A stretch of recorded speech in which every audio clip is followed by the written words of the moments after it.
우리 좌우에 한번 인사하겠습니다. 잘 오셨습니다. 가을이 왔습니다. 가을에도 더 건강하시기를 바랍니다. 오늘은 교회가 복음 앞에서 생명을 작정하는 주일입니다. 이 일을 생각해 보면 어떤 의미를 가지고 있는가? 또 이 일이 그렇게 쉬운 일인가? 하는 여러 가지 질문들이 생겨요. 조금 더 쉽게 생각해 보면 이 문제는 프라이머리 1차적인 게 아니고 세컨더리 2차적인 문제예요. 무슨 뜻인가 하면 내 생명에 관한 문제가 아니고 다른 사람의 생명에 관한 문제이기 때문에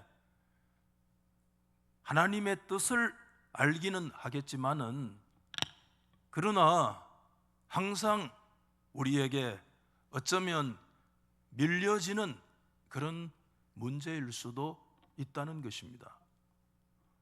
그렇지만 하나님의 교회가 복음 앞에서 생명을 작정하는 일은 매우 성경적이다. 저는 그렇게 확신을 가지고 있습니다. 여러분, 오늘 보신 말씀 가운데 바울은 15절에 그런 말씀했어요. 나는 할 수 있는 대로 로마에 있는 너희에게도 복음 전하기를 원하노라.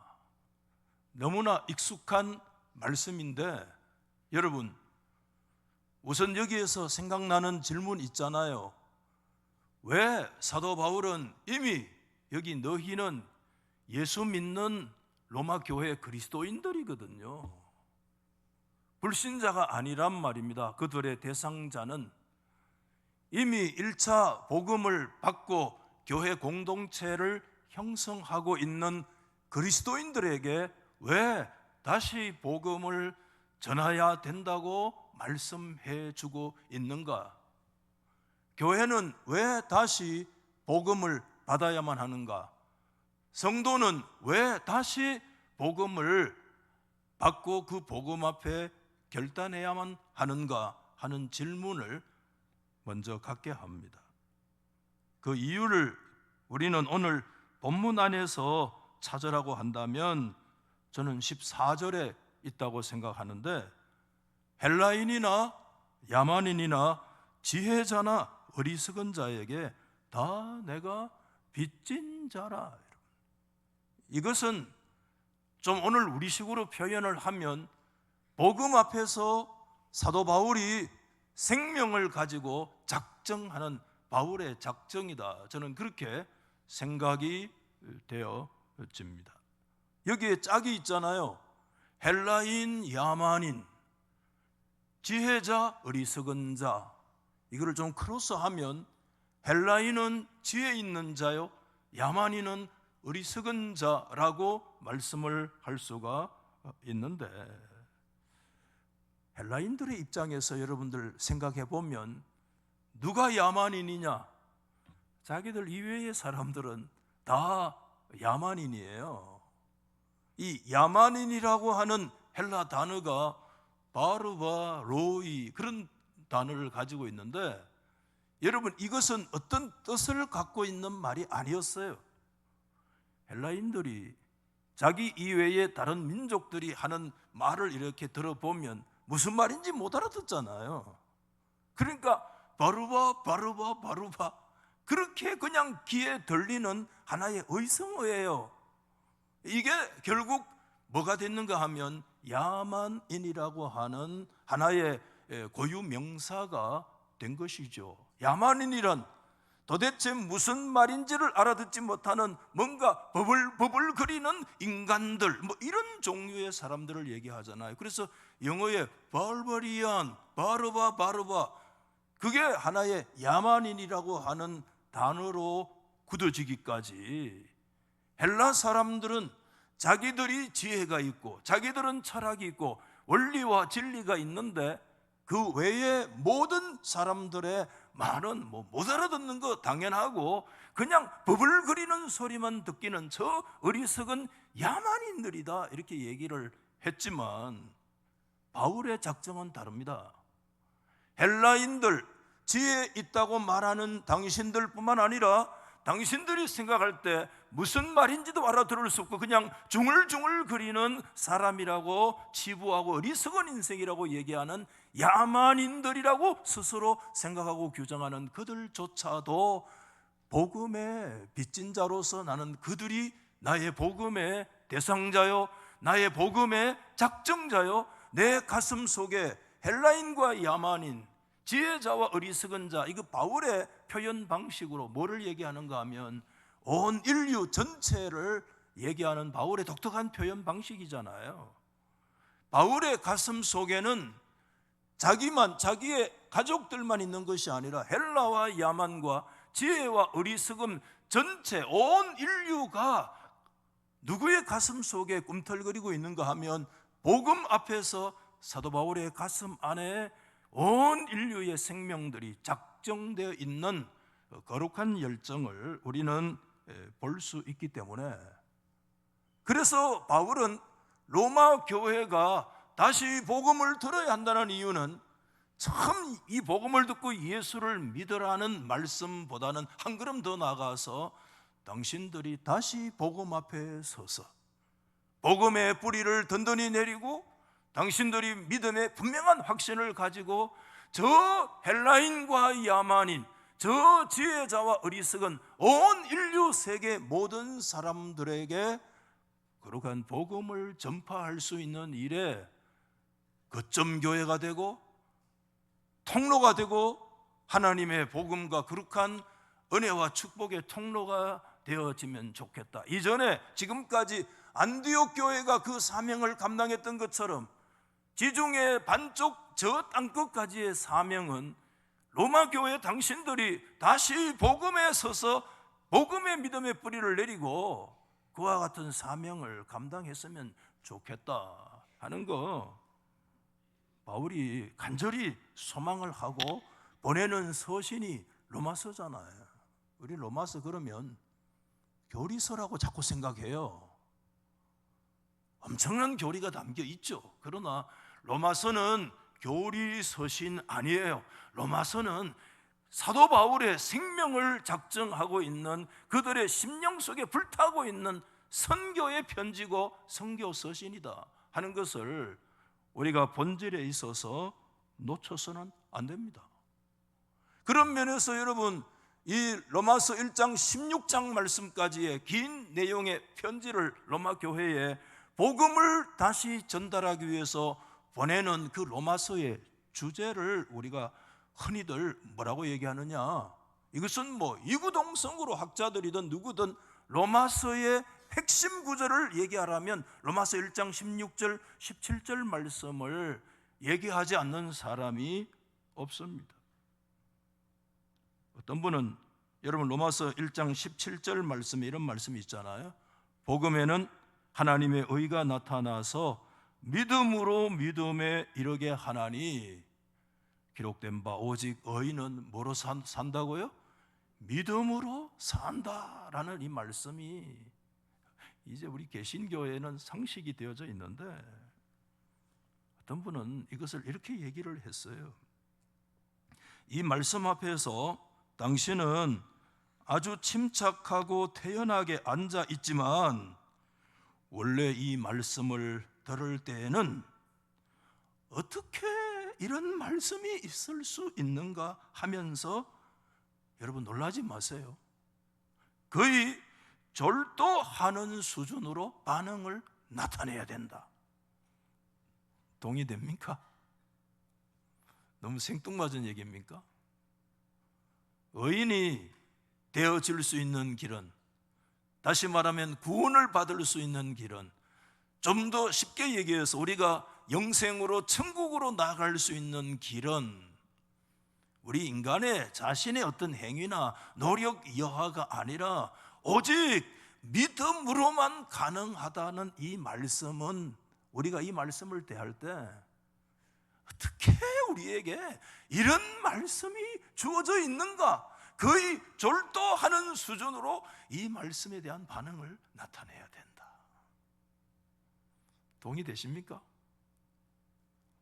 동의 안 되는 표정인데 그런 표현이 있었습니다. 이런 반응이 사실은 다가 아니었잖아요. 저는 여러 차례 여러 분야에서 그런 말씀을 드렸는데, 이 17절 오직 의인은 믿음으로 말미암아 산다는 말씀은, 여러분 우리 프로테스탄트, 우리 개신교라고 그러잖아요. 개신교의 태동, 개신교의 모태 구절이잖아요. 그렇기 때문에 우리는 다른 것은 다 몰라도 적어도 개신교에 몸담고 있는 성도들이라고 하면 로마서 1장 17절의 이 말씀은 분명한 이해와 명확한 그런 설명을 우리가 하나님 앞에 가질 수 있어야만 합니다. 여러분, 종교개혁자 마틴 루터를 말하지 아니할 수가 없는데, 그가 실질적 개혁의 기치를 든 게 1517년이지만 그것도 7년 전인 1510년에 그가 수도원 문제, 이런 문제로 인해 가지고 여러 가지 많은 논란이 있었습니다. 연합의 문제가 가능하냐, 이런 문제로 인해 가지고 어디까지 갔는가 하면, 여러분 독일에서 저 로마까지 갔어요. 그때만 해도 다 도보 여행으로 이제 그렇게 가게 되어지는데, 알프스를 지나서 그 밀라노를 빠져나가서 때로는 오스트리아의 인스부르크라고 하는 그 계곡을 빠져나가는 길도 있고, 그때만 해도 도보로 독일에서 로마까지, 여러분 정말 긴 여행이잖아요. 우리나라 이 조선시대 사절단들이 저 명나라까지, 여러분 북경까지 가면 다 도보로 갔다가 사절단들이 오는 것처럼 말입니다. 독일에서 그 로마에까지 도보로 그 로마의 어떤 그 수도원 연합의 반대 이유를 제시하기 위해서 동료들과 함께 갔는데 얼마나 힘들어요. 그런데 그 당시 개신교에 있는 유럽의 사람들은 그래도요, 로마의 땅을 한번 밟아보는 것은 꿈같이 여기는 일이었어요. 이전에 한 번도 루터는 로마를 방문한 적이 없어요. 오매불망이라고 하는, 걸어서 드디어 꿈에도 그리던 로마 땅에 도착을 했을 때 그의 첫 번째 행동이 뭐였는가 하면, 그 로마 땅에 무릎을 꿇고 그 땅에 입맞추는 키스를, 프란치스코라는 교황이 한국에 왔을 때 첫 번째 했던 행동이 무릎을 꿇고 한국 땅에 입맞추는 키스를 했잖아요. 그러면서 그때 루터가 이렇게 소리를 친 거예요. 만세! 거룩한 로마! 거룩한 로마, 진실로 거룩한 순교자들의 피로 흠뻑 젖은 거룩한 로마여 만세! 입을 맞추면서 그렇게 로마와 로마에 지나온 역사를 찬양을 했습니다. 근데 여러분, 처음 로마를 방문했을 때 마틴 루터의 실망감이라고 하는 것은 이만저만이 아니었습니다.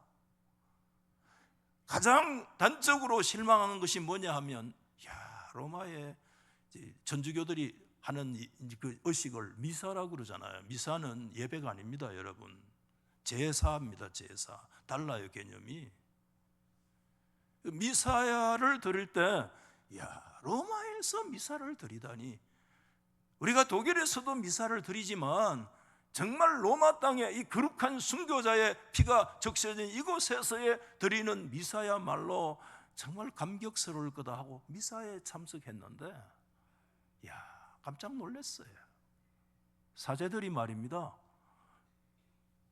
소위 말하는 이제 성찬 예식이란 걸, 이런 걸 하잖아요. 물론 그들은 일종 성찬을이라고 해서 이 떡을 주고 잔을 주고, 이거 이종 성찬, 예수님이 주장하신 이종 성찬인데, 로마는 사실은 캐토릭은 일종 성찬만 했어요. 이 떡만 주고 잔은 안 줘요. 왜냐하면 이 무지랭이 같은 인간들이 주님의 피를 쏟으면 안 되기 때문에 신부만 홀짝 마시고 성도들한테는 그냥 떡만 준 거예요. 일종 성찬을 하는 거예요. 비성경적이죠.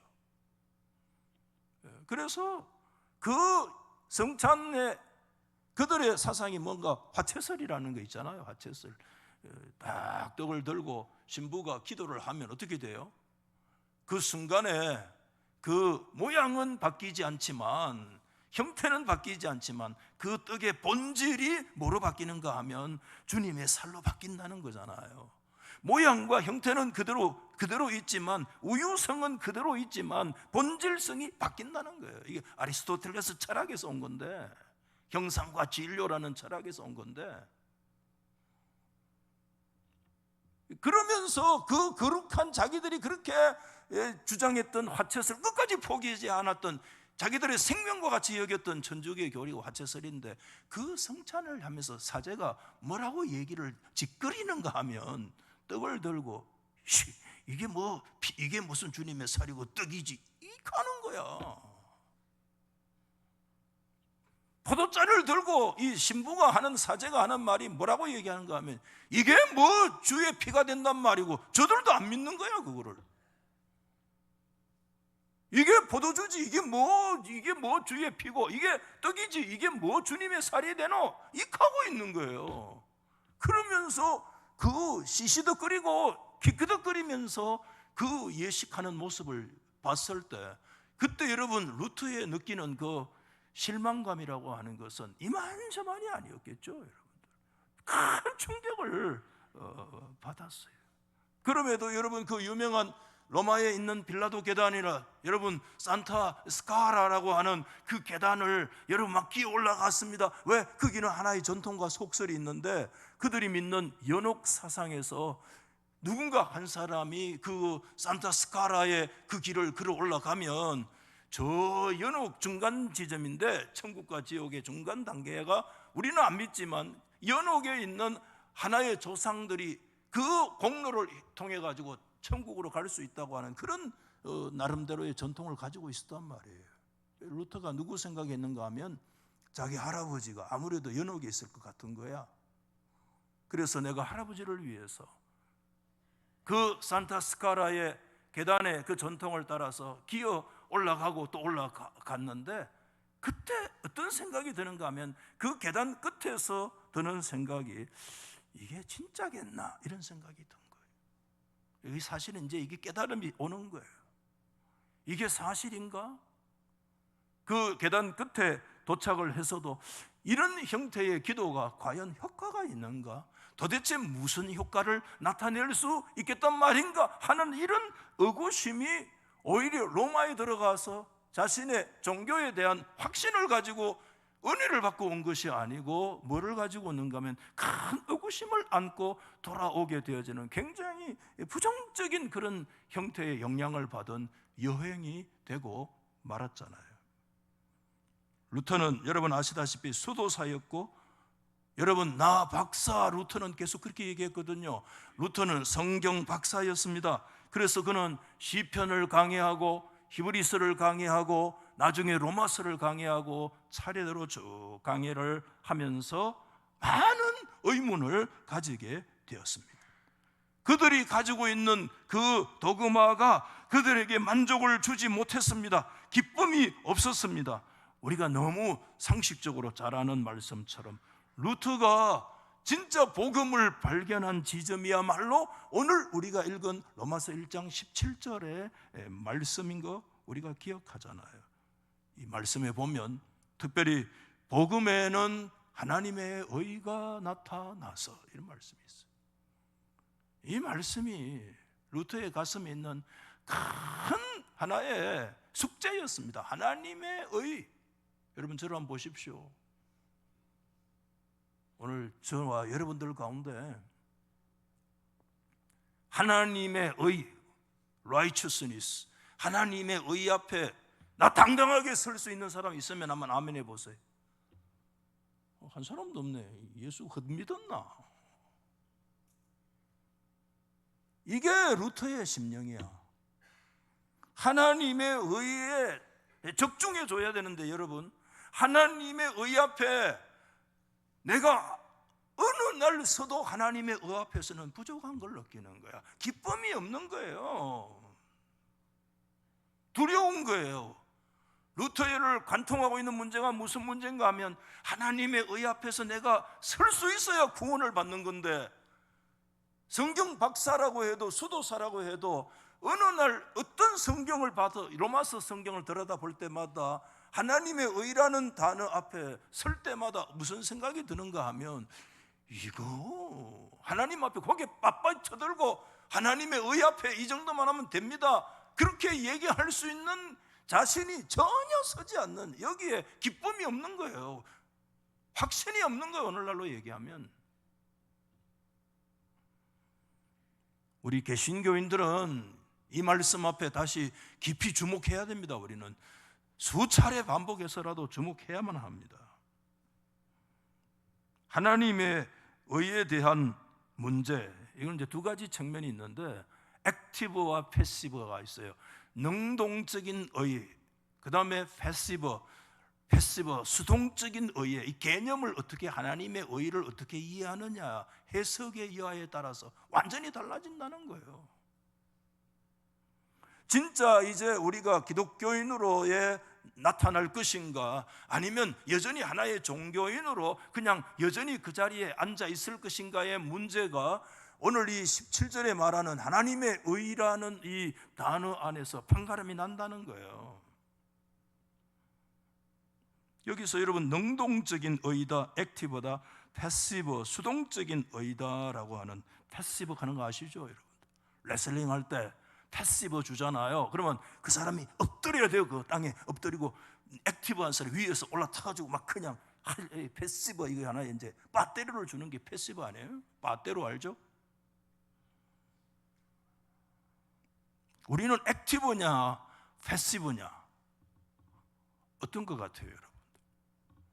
액티브입니까? 우리는 패시브입니까? 말씀했잖아요. 루터는 액티브 하려고 했습니다. 루터는 자기가 자기 스스로의 노력으로 자기의 스스로의 성덕을 이루어서 하나님의 의를 만족하려고 했으나 자기에게 기쁨과 진리가 오지 않았습니다. 액티브의 실패. 도대체 내 노력으로 이 하나님의 의를 이룰 수 있는 자신이 없으니까 부도난 거죠. 이거는 액티브의 부도를 경험한 거죠. 우리는 다 액티브의 부도를 경험해야 되고, 액티브의 부도를 하나님 앞에서 진실로 선언을 해야 됩니다.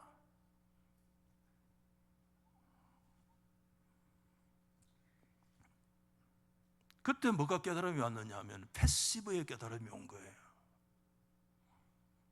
수동적인 의구나, 이게.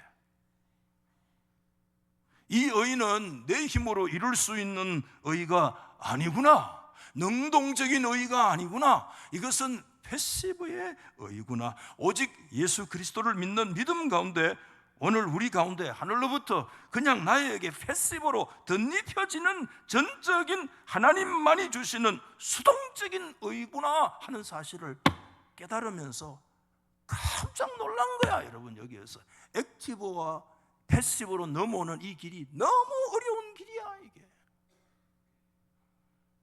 그때 루터가 뻥 뚫리는 걸 경험한 거야. 지옥에서 천국으로 간 거야, 쉽게 얘기하면. 왜 그러냐? 마음의 참 자유와 해방이 어떻게 찾아오게 되어졌는가?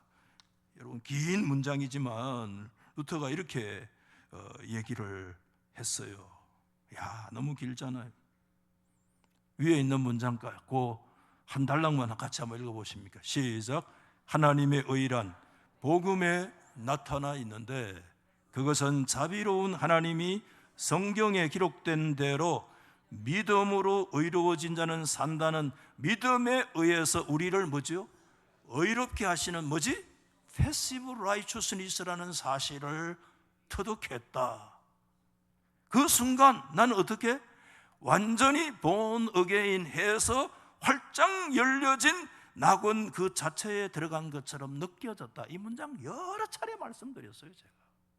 왜? 우리 개신교인들은 여기에 대한 분명한 이해를 가지고 있어야 되기 때문에 그게 진짜 개신교인이거든.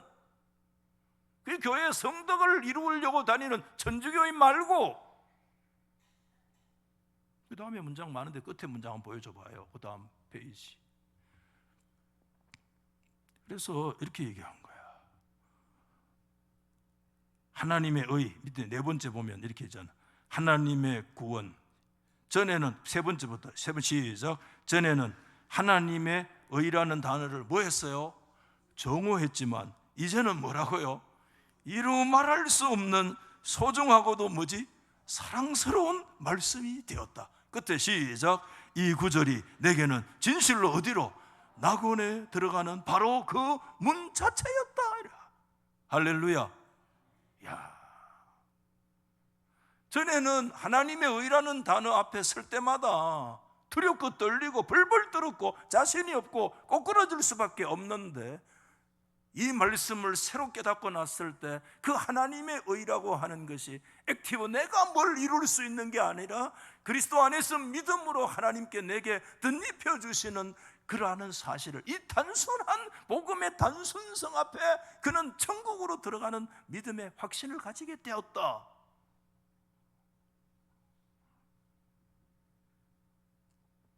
오늘날 많은 분들이 이 지점에서 고뇌하는 거죠. 이 지점이 진정한 개신교인이 되느냐 아니면 하나의 종교인으로 남아있느냐가 여기에서 판가름이 나는 겁니다. 사실상 엄청난 갈등을 느끼잖아요. 이 지점이 사단의 송사를 받는 지점이기도 합니다. 바울도 예외는 아니었습니다. 로마서 7장 24절에 바울의 실존적인 고뇌, 공고한 사람 사망의 몸에서 누가 나를 건져낼, 누가 나에게 구원을 줄 수 있겠는가? 바울의 고민은, 루터의 고민은 구원의 문제입니다. 그는 8장에서 믿음으로 고백한 거 우리가 잘 아시잖아요. 능히 하나님께서 택하신 자를 누가 고발하겠나? 의롭다고 하시는 이가 하나님이시다는 거예요. 내가 의로워지는 존재가 아니라 나에게 그리스도 안에 믿음으로 의로움을 선포하시는 그분이 누구냐? 칭의하시는 분이 누구냐? 하나님이시기 때문에 누가 나를, 하나님이 의롭다고 하셨는데 정죄할 자가 있겠는가? 그리스도의 사랑에서 우리를 누가 무엇이 끊을 수 있겠는가? 우리를 향하신 그분의 사랑 안에서 우리는 넉넉히 승리할 거다. 이 믿음의 거룩한 고백들이 여러분 사도 바울의 거룩한 고백이었고, 이게 여러분 복음이었습니다. 여러분 복음 중에 복음이었습니다. 이 복음을 다른 말로 표현한 것이 여러분 16절에 보면 이 복음은 모든 믿는 자에게 뭐를 주시는? 구원을 주시는 하나님의 능력이라는 것입니다. 복음 자체가 목적이 아닙니다. 그 복음을 통해서 뭘 이루는가? 하나님의 능력을 이루는데 그게 뭐냐? 구원이라는 겁니다. 복음 자체가 목적이 아닙니다. 복음에서 복음의 기능과 복음의 능력이 뭔가 하는 걸, 사람을 구원하는 것입니다. 사람을 건져야, 사람을 살려야 됩니다. 어떤 이론과 어떤 것도, 어떤 진리도 사람을 살리지 못하면 그건 진리가 아닙니다. 진짜 사람을 살려야 진리입니다. 사람을 구원해야 진리입니다. 구원하지 못하는 거 진리가 아니에요. 아무리 좋은 얘기 많이 해서 우리가 교양이 되어질 수는 있어도 그 교양이 우리를 구원하지 못하면 그건 진정한 진리가 아닙니다. 우리를 구원해야 진리입니다. 아멘. 여러분 죽다가 살아난 경험이 있나요?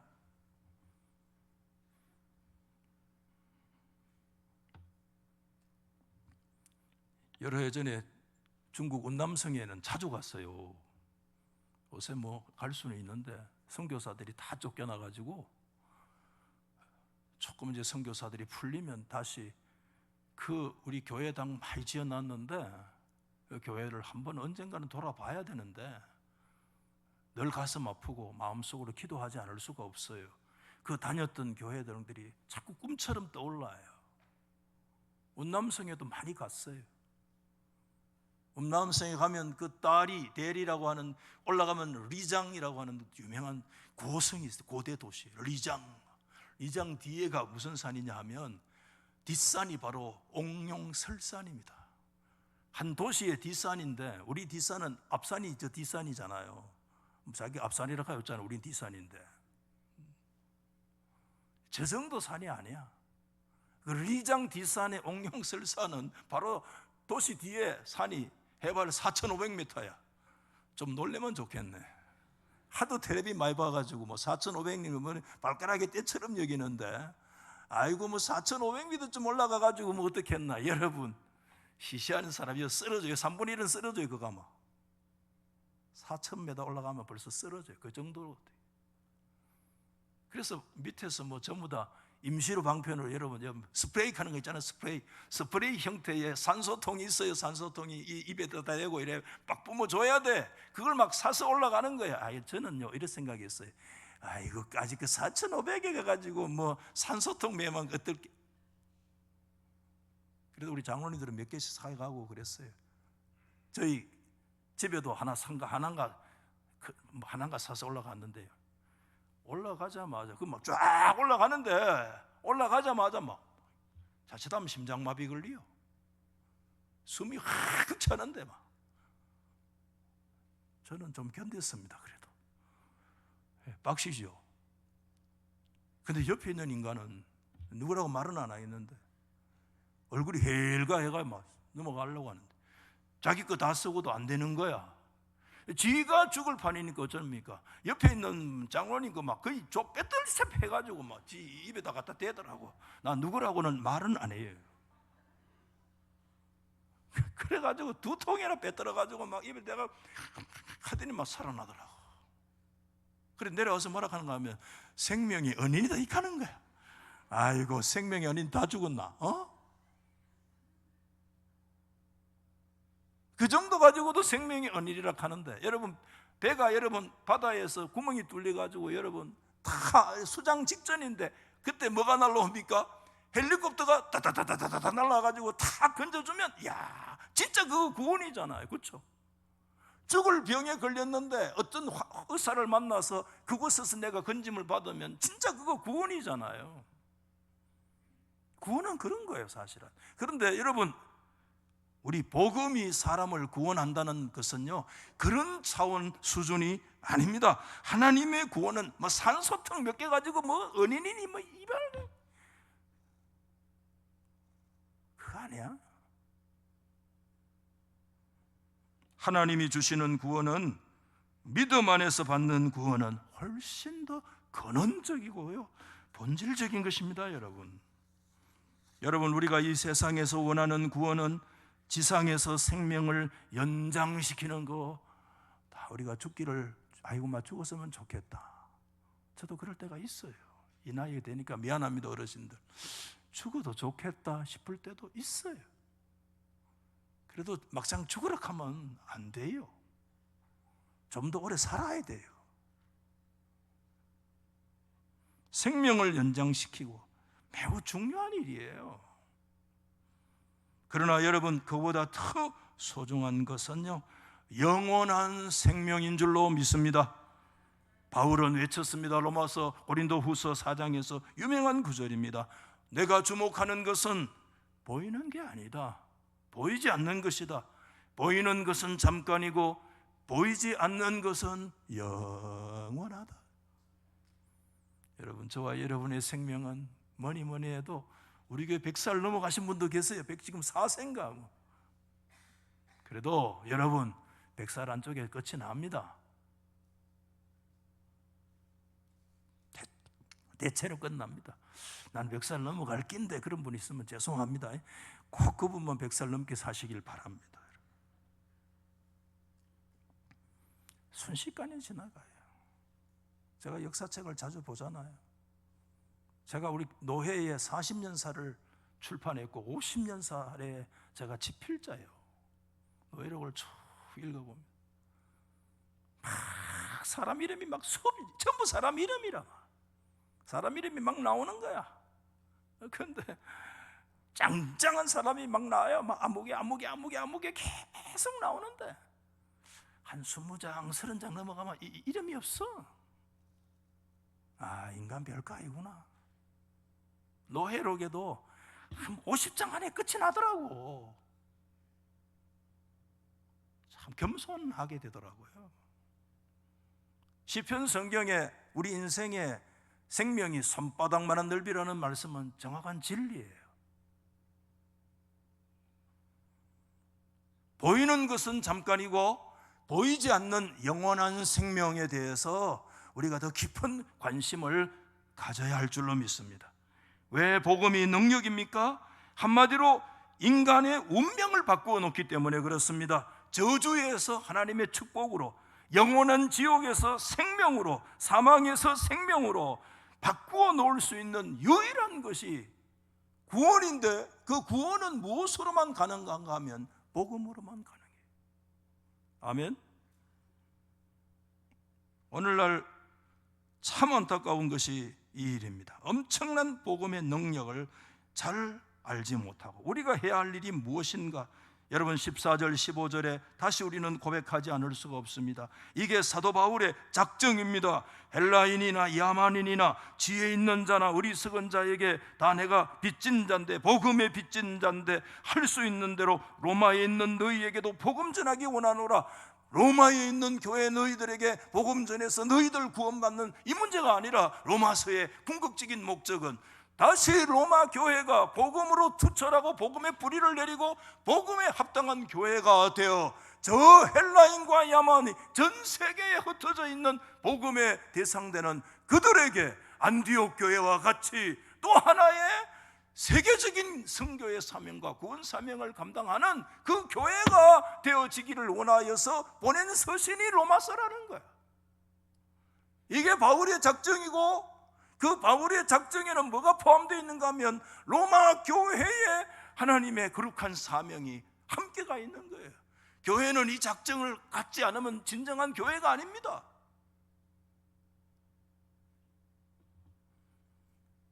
그래서 그는 고린도전서 9장 너무 우리가 잘 아시는 말씀이잖아요. 복음 전하지 않으면 나에게 뭐가 있다?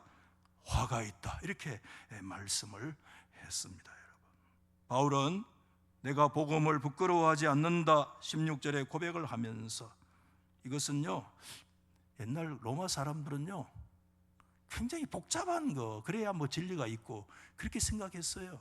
근데 복음은요 제일 특성이 뭔가 하면 복음의 단순성입니다. 여러분, 복음은 진짜 진리는요 어려우면 그 진리가 아닙니다. 그럼 아무도 그 진리 이해 못하는 그 뭔 진리입니까? 그거는 진리로 가는 어떤 이론이고 길이고 방도일 수는 있으나 진리는요 단순해요.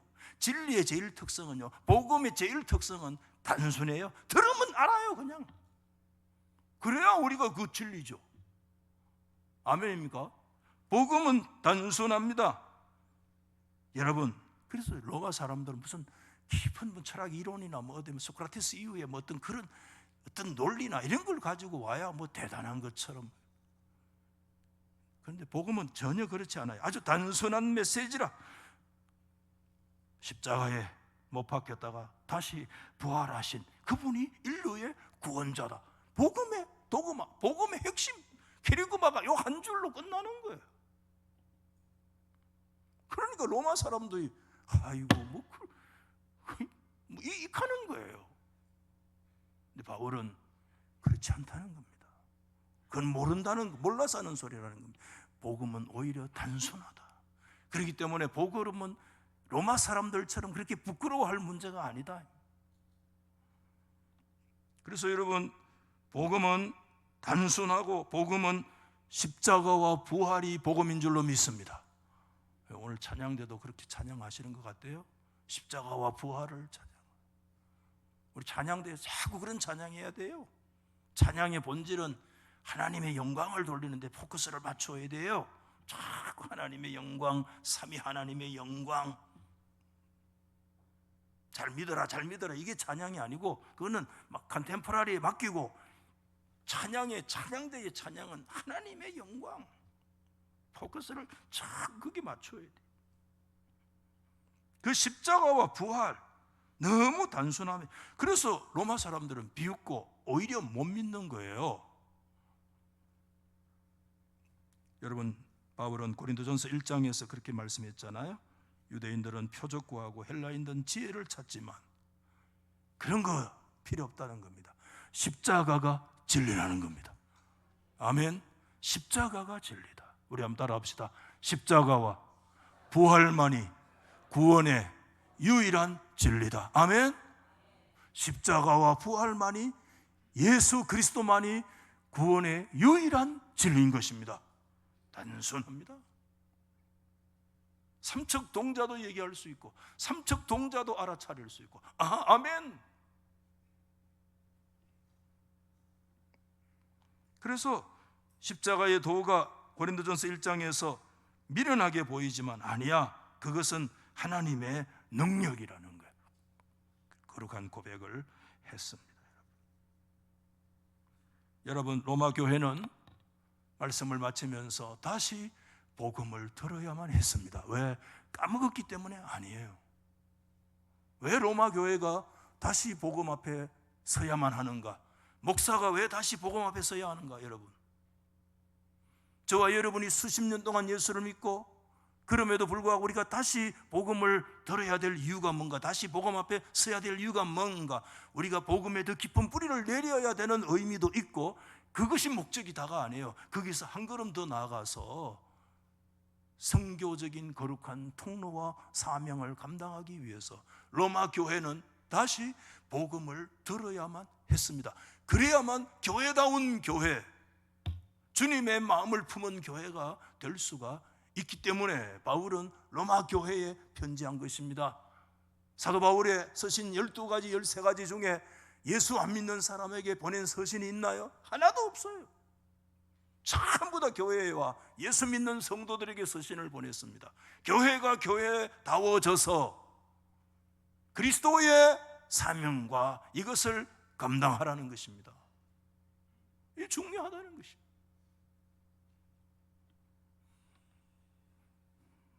바울의 작정은 헬라인도 그의 가슴에, 그들이 생각하는 바르바 뭔 소리 짓거리는지는 모르고 저거 미련한 저거 야만인들이라고 그냥 치부해버리고, 천국은 저런 거와 진리는 관계없는 존재라고 내쳐진 그런 존재들이었지만, 복음은 그렇지 않았어요. 복음은 그 야만인들, 바르바 하는 그 인간들도 복음 안에는 가슴에 작정된 존재였다는 것을 오늘 성경이 우리 가운데 가르치고 있습니다.